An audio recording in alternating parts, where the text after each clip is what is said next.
So, Queen Productions Limited has released the Queen 1 box set to the happiness and eventual disappointment of fans, as you'll see in a minute. Let's just start this video here by reading the press release. So, first we've got this quote from Brian and Roger saying, Queen 1 is the debut album we always dreamed of bringing to you. Obviously referencing this re-release, they've renamed it Queen 1. Over half a century since its release and a vital chapter in the band's story, Queen's self-titled 1973 debut album has been remixed and restored by Justin Shirley Smith, Joshua J. McRae and Chris Fredrickson. I probably messed up a lot of those names, to sound the way the band always wanted it to. A new track listing, as you'll see in a minute, it's not really a new track listing, but yeah. Alternate takes, demos and live tracks, and I've been added to create the most complete version of this pivotal work. This is the very first time that Queen album has ever received a new stereo mix, which is a good thing, obviously, because the 2011 remasters weren't the best, as a lot of audio files I've talked about online. I'm not wanted to judge remasters and that. I'm not super into like differences between sound and everything, but the 6 CD and 1 LP Queen 1 box set contains 63 tracks, which is a lot of tracks. I respect that. I'm pretty sure it's more tracks than the Miracle box set, with 43 brand new mixes, compromising the original album with its intended running order restored. Intimate Fly on the Wall audio of Queen in the studio, which I'm very excited for because obviously it's Queen's first album. It's very interesting to hear their chemistry together for like the first time recording this album. I'm very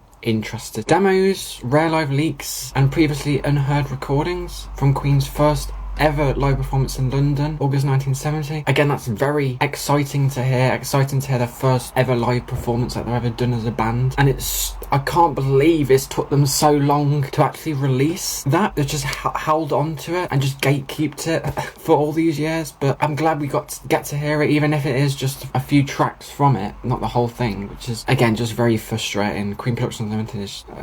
okay, I need to stop complaining. Absent from the 1973 release, the song Mad the Swine has been reinstated to its original place on the running order. This is what I was talking about. The extra track that they added to the track list was Mad the Swine. Like, the rest of the album has not been messed with at all. 108-page book containing handwritten lyrics and memorabilia accompanies the release, which is good. Brian says here, this is not just remaster, this is a brand new 2024 rebuild of the entire Queen album. With the benefit of hindsight, we have retitled Queen 1. I don't really know what he means by rebuild. I'm pretty sure it's just a new mix of the tracks. I don't think they've re-recorded stuff. I guess it means like they've listened to like the original multi-tracks in that and they've just built it from the ground up again, I guess. I don't know. I'm not that great in the world of like music mixing and all that, but yeah, it sounds good. It sounds good. May continues, all the performances are exactly as they originally appeared in 1973, but every instrument has been revisited. Again, revisited, I don't know. The way he's worded it, it sounds like they've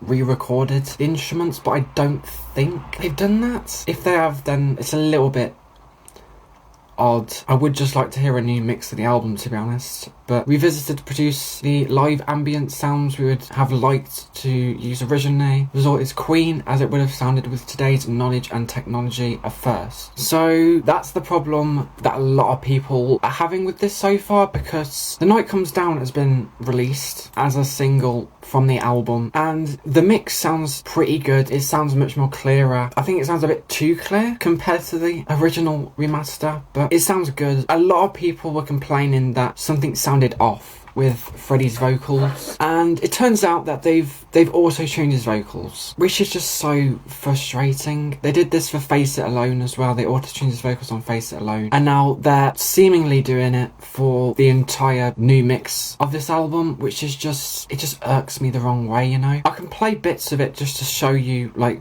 the auto-tune, and then let me play the original.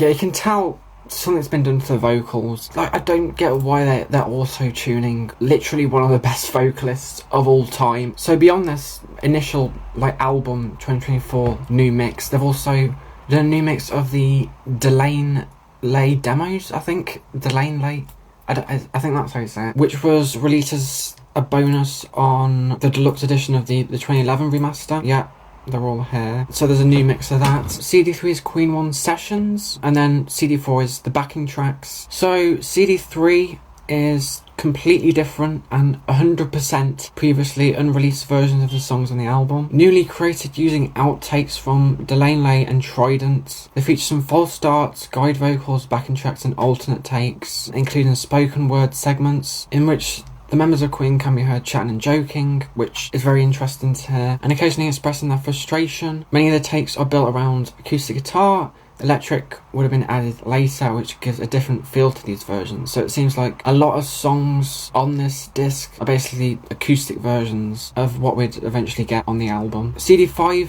is Light of the BBC, a slightly different version recorded for DJ and early Queen champion John Peel's BBC Radio 1 show sounds of the 70s. So I think that's a different version to the version that appears on Queen on Air, but I think a good amount of what's on here was already on Queen on Air, probably. CD6 is the one that really interests me. It's Queen 1 Live, so it distills the best performances from the first album songs from Queen's triumphant March 1974 headline date at the London's Rainbow Theatre. That's not great entirely because they've already released the full performance of Live at the Rainbow, so I don't get why they've put some of the tracks on there. That's kind of odd. We got several previously unreleased tracks added here. We got Hangman, which if you're a Queen fan you know we've been gagging for a studio recording of this song for so long, but we're going to get a higher quality live version of it, which is alright. And then the final songs on the disc are Queen's first ever performance ever, a private showing on Sunday, August 23rd, 7:30 at Imperial College, 2 songs from the historic show Jesus, and a cover of Spencer Davis Group's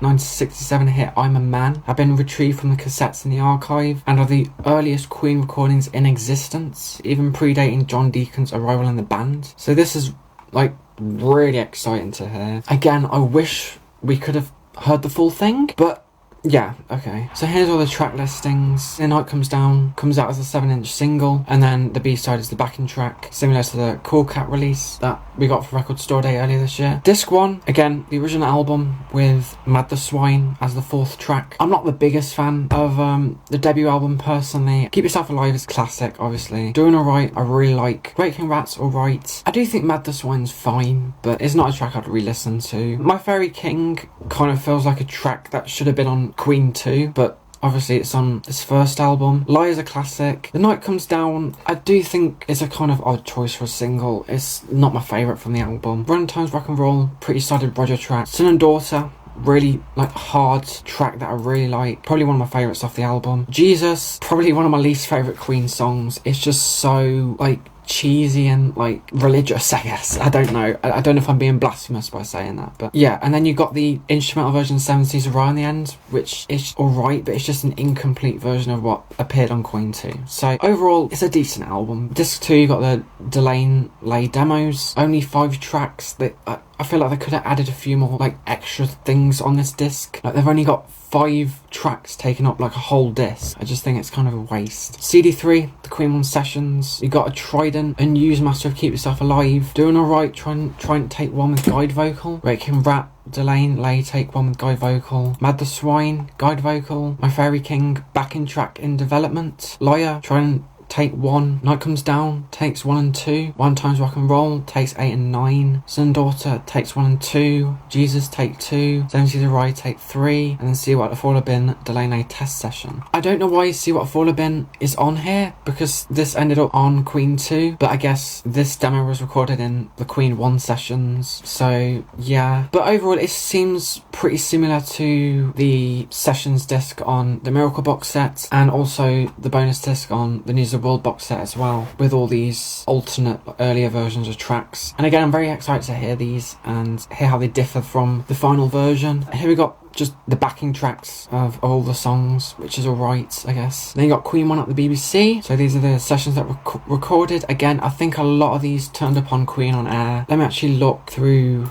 Queen on Air. Oh, they've taken off My Fairy King on streaming. I don't know if that's a sign. They might reinstate it when the box set comes out. I don't know. So BBC 1 session, February 1903. Yeah, I think that's this one. Keep Yourself Alive. Yeah. Doing Alright. Liar. Yeah. Keep Yourself Alive. There's another one here. Keep Yourself Alive. Is that July? Liar. Another session there. Son and Daughter.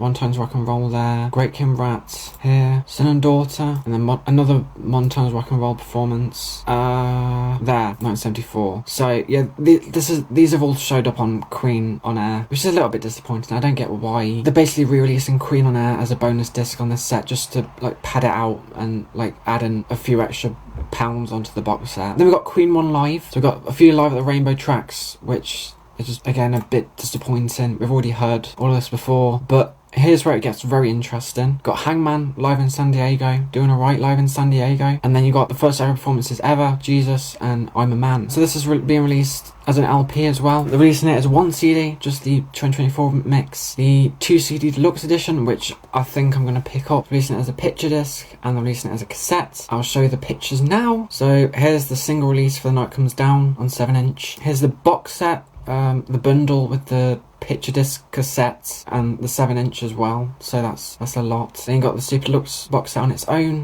150, a little bit pricey again, but yeah.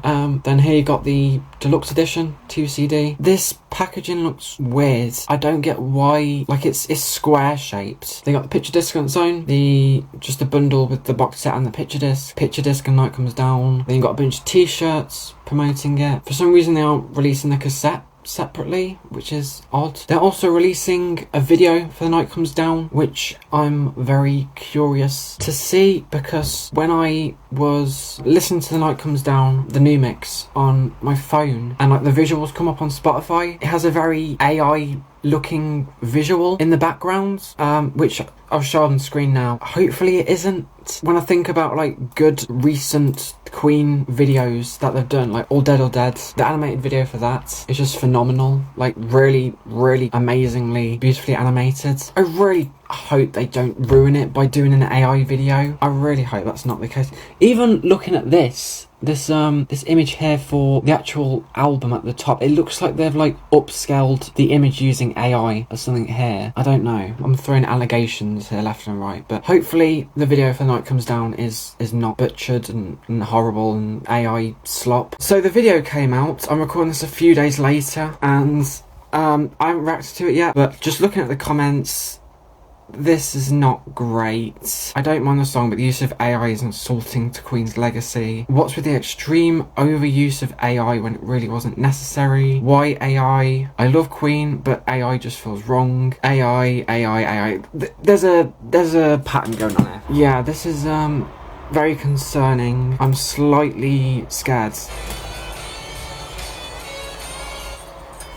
I think this is a photo that they've animated a bit with AI, so that I wouldn't say that's terrible. I don't think that's horrible, but this looks terrible. They've literally got a stock photo. What? But they haven't even overlaid the vinyl picture over the thingy properly. Like, what's? I think this is a real stock photo that they've got. I'm pretty sure. Is it, or is it an AI photo? Because there's some weird stuff going on over here. I don't know what this is.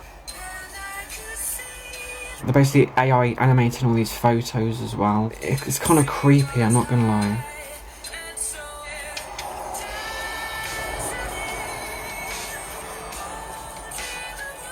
What? This is so cheap! What was that? What was that earth spin? Okay, you got actual footage here. This is not even era accurate though. This is not even like footage from the debut era. Like, I really don't know what's going on here.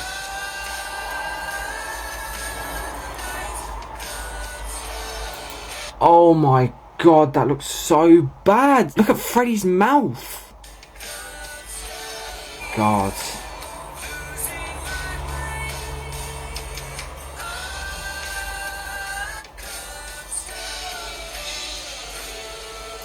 I can't believe they've actually done this, bro. This is terrible. I'm giving this a dislike.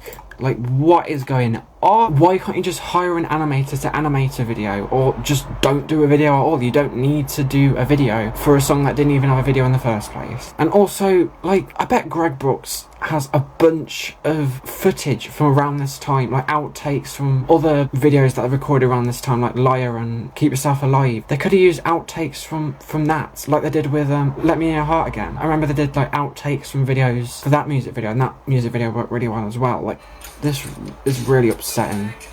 Oh my god. Oh, it's just uncanny and disturbing to look at, because you've got actual footage here, like actual real footage, and then you contrast it with like the AI, like disgusting, like disturbing slop. It's so jarring. Oh my god, bro! Is that an actual... I don't think that's even an actual photo that they've turned into a video. I think they've literally just put in, like, generate a stage and a bunch of people in the audience, something like 70s aesthetic or something, and this is what it's popped out with, because this doesn't look like the rainbow, I don't think. They keep using the same photos over and over again as well. Like, you've got so many photos from this era. What? Oh, this is infuriating. What is wrong with Queen Productions Limited? You're just doing this for the sake of just not paying anyone. Oh.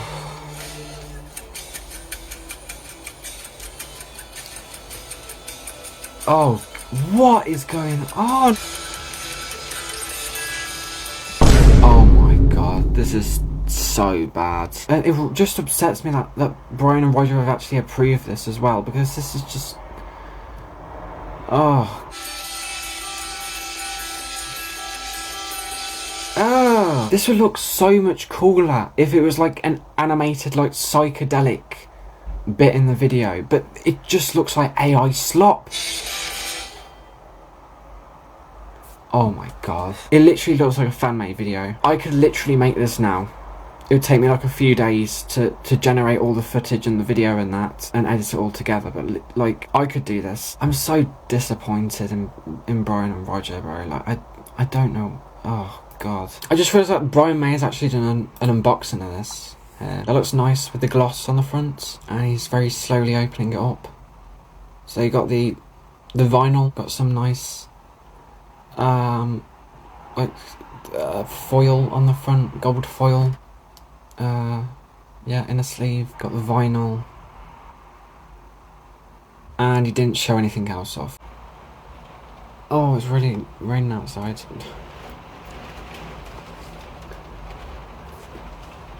It's really hammering it down. So yeah, I think that's all I have to share about this new release. I'm pretty excited about it for the most part. I'm very skeptical on the auto-tuning and what they're actually doing the mixes. A lot of people are complaining about the sound of the drums as well for A Night Comes Down compared to the original version. I feel like Queen Production Limited are listening to fans slightly more now. It was actually funny, like, how appallingly bad the releases were, like from like 2020 to like the start of 2022. We just had like terrible releases. They re-released greatest hits like 50 times. Like, we just wanted some new content. We just wanted like some new footage, or like a different version of a song. Just show us something. And finally, it seems like they're actually listening to fans. So yeah, I'm very excited to see this. Bad company get things together. Bad company get things together. Bad company get things together. Bad company get